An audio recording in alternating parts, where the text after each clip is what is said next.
आता पाहूयात बातम्या विस्तारानं। चंद्रपुरातील पावसामुळे बोगद्यामध्ये एसटी पुण्यात अडकलेली आहे। बोगद्यामधील वाहतूक पूर्णपणे ठप्प झाली आहे। प्रवासी सुखरूप असून घटनास्थळी बस बाहेर काढण्याचे प्रयत्न सध्या सुरू आहेत।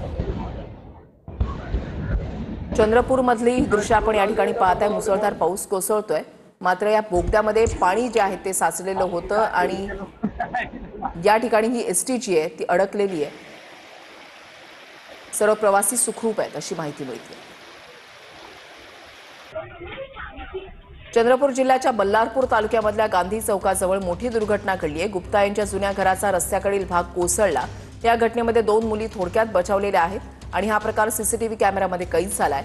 मलब्याखाली अनेक दुचाकी वाहनं ही दबली गेलेली आहेत। बल्लारपूरमधली दृश्य आपण पाहताय। घराचा एक भाग जो आहे तो कोसळला। सुदैवाने या 2 मुली ज्या त्या बचावलेल्या आहेत। दुचाकींचं मात्र मोठं नुकसान झालंय। तर चंद्रपूरमध्ये सततच्या पावसामुळे वरोरा आणि चिमूरमधील अनेक मार्ग बंद झालेत। शेगाव इथल्या दुकानांमध्ये पाणी शिरल्यानं व्यापाऱ्यांचं मोठं नुकसान झालेलं आहे।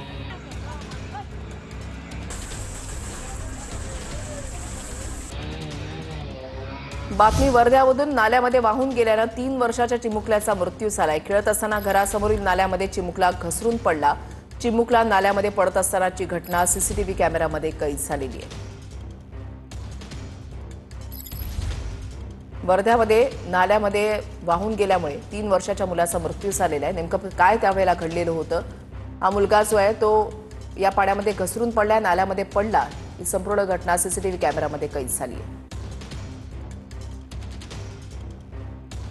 अक्कलकोटमध्ये नातवाच्या मृत्यूच्या धक्क्याने आजीचा सुद्धा मृत्यू झालाय। आजीला स्मशानभूमीतच हृदयविकाराचा झटका आला। नातवाचा अपघातामध्ये मृत्यू झालेला होता।